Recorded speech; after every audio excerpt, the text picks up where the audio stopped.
Hi, and welcome to an easy install. Today we're going to be installing this Fox Performance 2.0 IFP steering stabilizer on my 2020 Jeep Gladiator Mojave.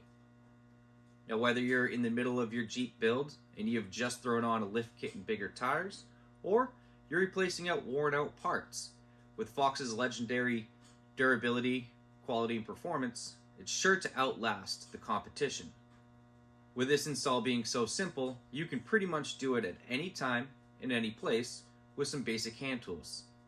So let's go take a look at the tools required to install our new steering stabilizer.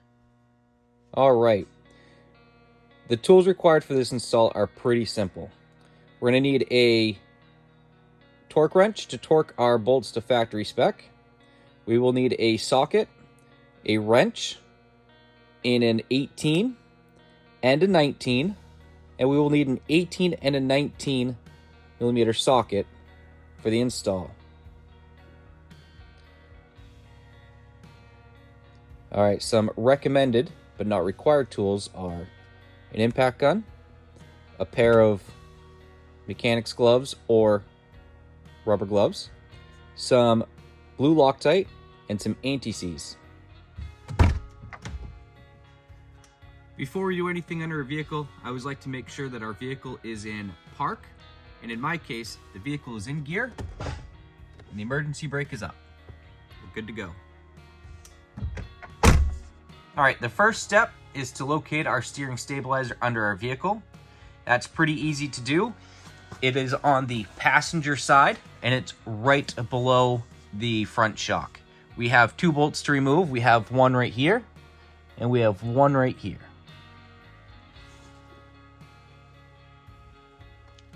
All right, the first bolt we're going to remove is the one closest to the tire. That is an 18 millimeter socket, and it's a carriage bolt on top.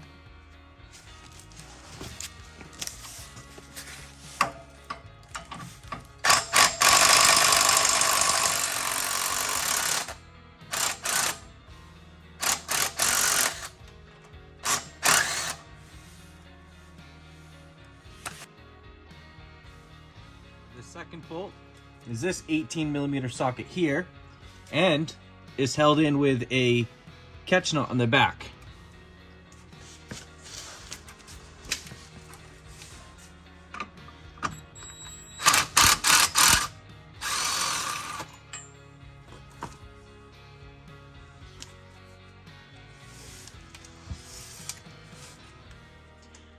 This is the nut on the back side of that bolt.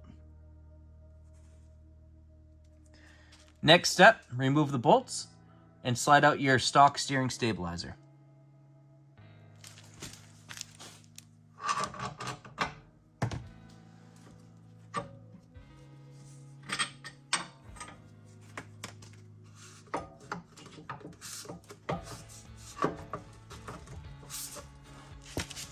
You may have to collapse the steering stabilizer to slide it down to the bracket. Just like that. With the stock steering stabilizer removed, you can recycle this or just discard it. If you're unsure if you have a steering stabilizer that has gone bad, the easy way to check it is to remove it and try to pull it all the way apart, and it should go nice and smooth like this, and then compress it the same way. You should have no slipping, you should have no dead spots or air pockets like I have here. And then it gets smooth and it goes. So I don't have a consistent compression or extension, and you can hear the air bubbles within my steering stabilizer. So I've got a little bit of a dead spot there. So my steering stabilizer is gone. All right. The next step is to put our new Fox shock into place. We're going to put the body of the shock towards the passenger side. We're going to slide that right into that bracket.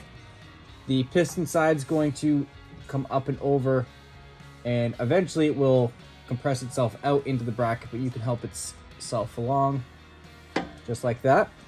Now, the new shock comes with this bolt. This bolt will go towards the passenger tire and go in place of the old carriage bolt, and then the stock bolt will go back into the center of the axle here.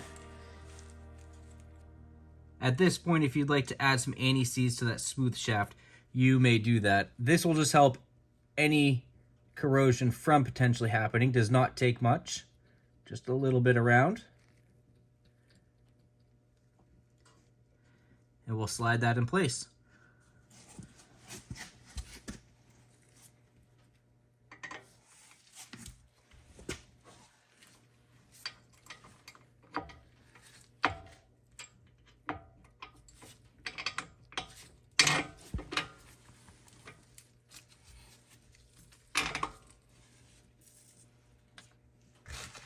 Next up, we're going to take our nut.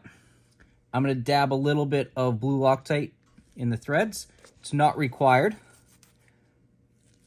but it is helpful.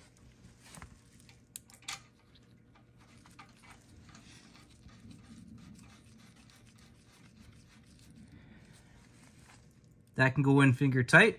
We'll put the other bolt in on the other side. And again, if you'd like to add a little bit anti-seize, it will not hurt.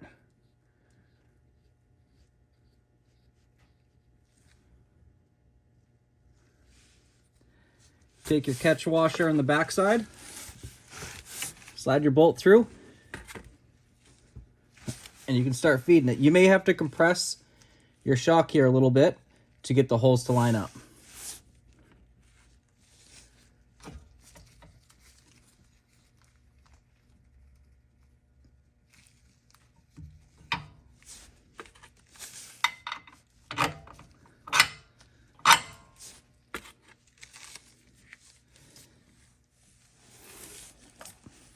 And again, a little bit of blue Loctite in the threads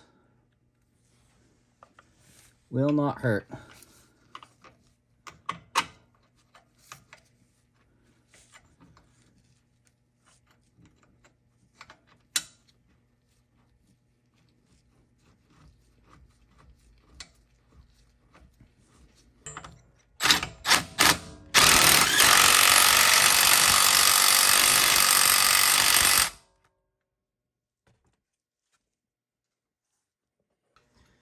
Now with the bolt closest to the passenger wheel, you'll need to use a ratchet on top or a socket on top and your impact gun or socket on the bottom. The top is a 19 and the bottom is an 18.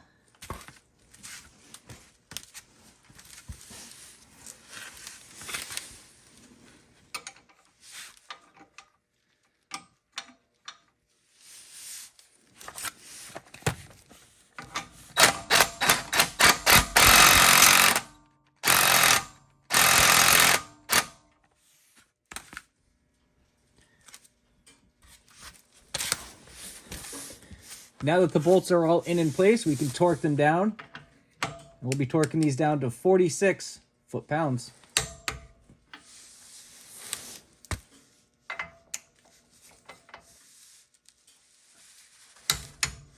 Perfect. All right, and that's our easy install today. A huge upgrade for the Jeep. It's definitely gonna help out with my larger wheels and tires and performance on and off road. Thank you for watching. I hope this video helped. And if you have any questions, please go over to the website for more information. Till then, we'll see you out on the trail.